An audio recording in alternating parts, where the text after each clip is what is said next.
my name is Sandra Lockhart, and for my informative speech topic, I will be discussing the recent string of deaths at the Santa Anita racetrack.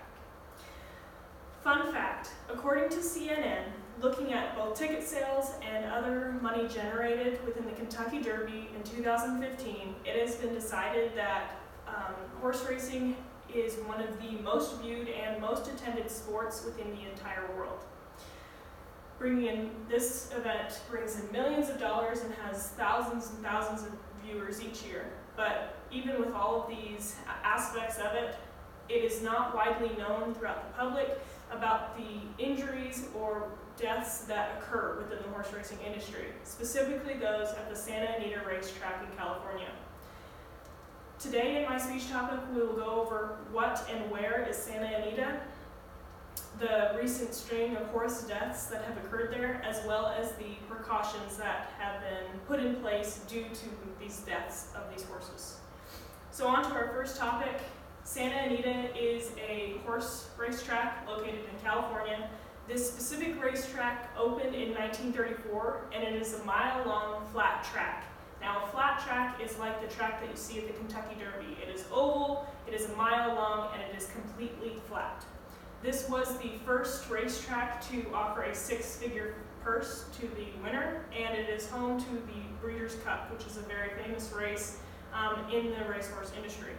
Here's a picture of the Santa Anita racetrack. I got this from ABC News. Again, it is a mile long, it is flat, and it looks like the one at the Kentucky Derby. Now, the horse deaths that have taken place here have been substantial within the last 2 years. In 2019 alone, there have been 34 horse deaths there, and since 2018, there have been a total of 67 equine-related deaths that have taken place at Santa Anita alone.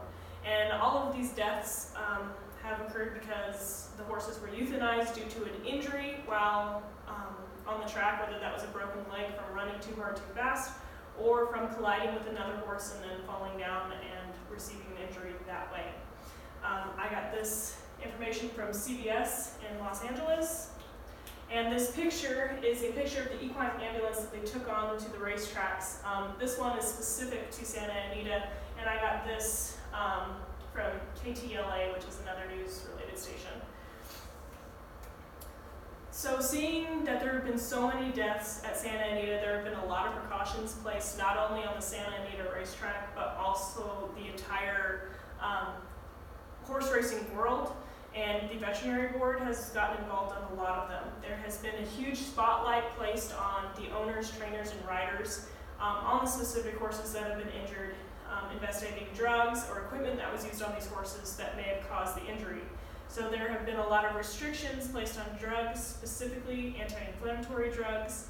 A lot of court cases have gone into the ordeal, as well as a substitute for equipment types, and such as cushion crops. And I will get to those in a minute. I have a picture to show you on those, but I got this information from CNN. These are the cushion crops that they substituted for. The top one here is ones that they were using, and the whips that they're now using on their horses. The former one was made out of leather. Its shock absorption wasn't that great, so they created a new kind of tool to be used when racing horses. And the one that they're using now, the 360 cushion crop, has a texture of like a Nerf ball. It's squishy and soft and absorbs that shock a lot better than the former ones did.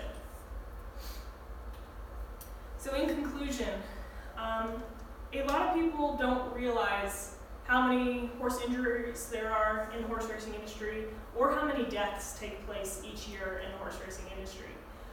So by looking at Santa Anita, the horses that have died there, and the precautions that have taken place in light of these recent deaths, I hope that you now can fully understand or understand a little bit better about the horse racing industry and the injuries and deaths that have played a big part in the last 2 years. So next time you guys turn on your TV, maybe it'll be the first Saturday in May and you guys are watching the Kentucky Derby. If an injury occurs and that ambulance runs on the scene, I hope you now have a little bit of background knowledge to fully understand what is going within that race and become just a little bit more aware of the horse racing industry. Again, my sources, CNN and a lot of news stations played a big part in this, and that is my informative speech. Thank you.